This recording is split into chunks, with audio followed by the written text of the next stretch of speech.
effective response measures which can minimize disruptions to economic activities, safeguarding the functioning. When individuals have trust in their government, they can be more likely to seek necessary healthcare services, follow public health guidelines, and cooperate with containment measures. One of the most critical characteristics of a resilient health system actually is the decision to prioritize sustainability, transformation, and flexibility over mere efficiency.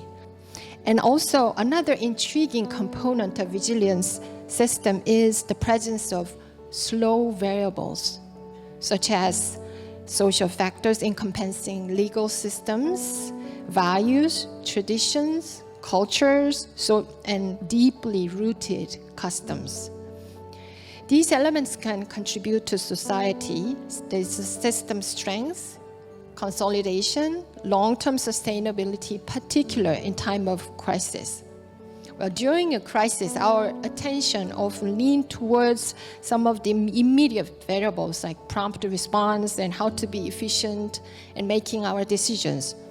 Paradoxically, the literature says that these slow variables are most significant in times of crisis, and because these aspects provide a social framework that supports resilience and ensures stability even in the face of adversity. Well, thinking about this slow variable gives us one valuable lesson for all of us. During the last painful 3 years, we have all made some type of mistakes. However, we all succeeded in different ways also. In the end, we are all resilient.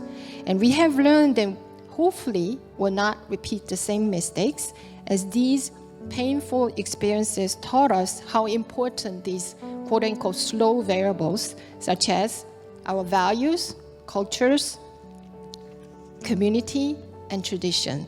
So whatever preparedness you do, you can never anticipate the unanticipated. And there must be not just surge capacity, but contingencies. Because during contingencies, when this thing exceeds your ability to manage incrementally, you cannot continue to do more of the same. So you've got to really review all your systems. We should be talking about precision health, not precision medicine. It's not about disease, but about illness, not about morbidity, but about health, not even about population health, but individual wellness. So one of the problems in public health, we talk about population health. We think that everyone is the same, but we are not. It's the individual experience. What is it important for me as an individual? That's important. What does wellness mean to me, not to the population? And because of that, we recognize that when COVID-19 hit Singapore, it was not just a health problem, but it was actually a problem that was spanned across multiple government ministries, agencies, and also multiple sectors. And in fact, the solutioning actually has to incorporate all these partnerships from the multiple sectors. I talk about what the government, the public hospitals have done, but equally, the resilience that Mina talks about was actually provided through the cooperation from the military response, through even the participation from the civilians in helping to perform contact tracing, to perform temperature screening, and so on. Right in the beginning of March 2020, there was a broad discussion going on in the press on national television of we cannot afford to lock down because if we lock down, we will destroy the economy. And on the other side, if we don't lock down, millions, and unfortunately in the United States, millions did die, but millions would die immediately. And that was not the kind of discussion that's needed.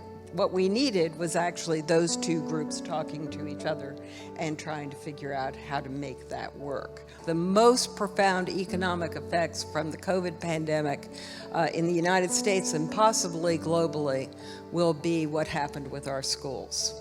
Our students are so far behind because of the pandemic, because we didn't have full understanding of how to close things or open them. And as a result, we're years behind that will have trickle-down effects, I'd say 20 years from now. We're going to still be learning from that. We were in a world where no one had real certainty. And everyone was seeking certainty. And you can't actually pretend you have certainty. But you can, by making sure that you are working together in a coordinated fashion and speaking together, you can try to maintain trust.